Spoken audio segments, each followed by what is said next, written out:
ኦሪት ዘኍልቍ ምዕራፍ 35 እግዚአብሔርም ሙሴን በዮርዳኖስ አጠገብ በኢያሪኮ አንጻር በሞዓብ ሜዳ እንዲህ ብሎ ተናገረው።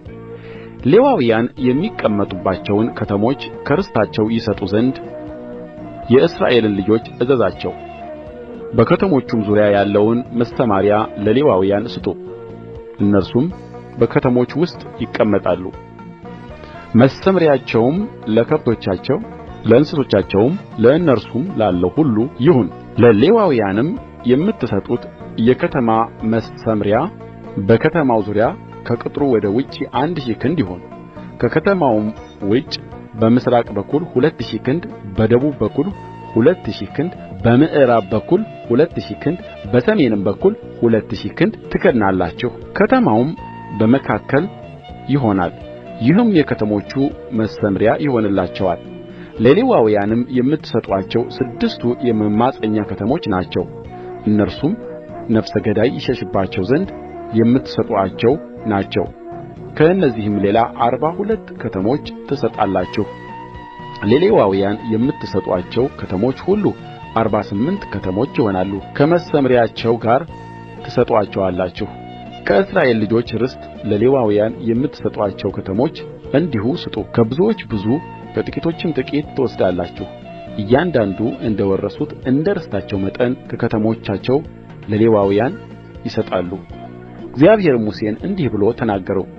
ለእስራኤል ልጆች እንዲህ ብለህ ንገራቸው፣ ወደ ከነዓን ምድር ዮርዳኖስን በተሻገራችሁ ጊዜ በስሕተት ነፍስ የገደለ ይሸሽ ዘንድ የመማፀኛ ከተሞች እንዲሆኑላችሁ ከተሞችን ለእናንተ ለዩ። ነፍሰ ገዳዩ በማኅበሩ ፊት ለፍርድ እስኪቆም ድረስ እንዳይሞት ከተሞቹ ከደም ተበቃይ የመማፀኛ ከተሞች ይሆኑላችሁ። የምትሰጡአቸውም 6 ከተሞች የመማፀኛ ከተሞች ይሁኑላችሁ። በዮርዳኖስ ማዶ 3 ከተሞች ትሰጣላችሁ፣ በከነዓንም ምድር 3 ከተሞች ትሰጣላችሁ፣ የመማፀኛ ከተሞች ይሆናሉ።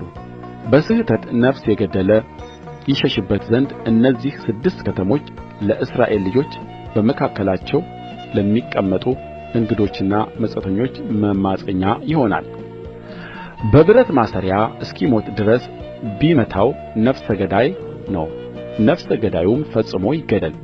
ሰውም በሚሞትበት በእጁ ባለው ድንጋይ ቢመታው የተመታውም ቢሞት እርሱ ነፍሰ ገዳይ ነው፣ ነፍሰ ገዳዩ ፈጽሞ ይገደል። ሰውም በሚሞትበት በእጁ ባለው በእንጨት መሣሪያ ቢመታው የተመታውም ቢሞት እርሱ ነፍሰ ገዳይ ነው፣ ነፍሰ ገዳዩም ፈጽሞ ይገደል። ደም ተበቃዩ ራሱ ነፍሰ ገዳዩን ይግደል፣ ባገኘው ጊዜ ይግደለው። እስኪሞት ድረስ በጥላቻ ቢደፋው ወይም ሸምቆ አንዳች ነገር ቢጥልበት ወይም በጥላቻ እስኪሞት ድረስ በእጁ ቢመታው የሞተው ፈጽሞ ይገደል፣ ነፍሰ ገዳይ ነው።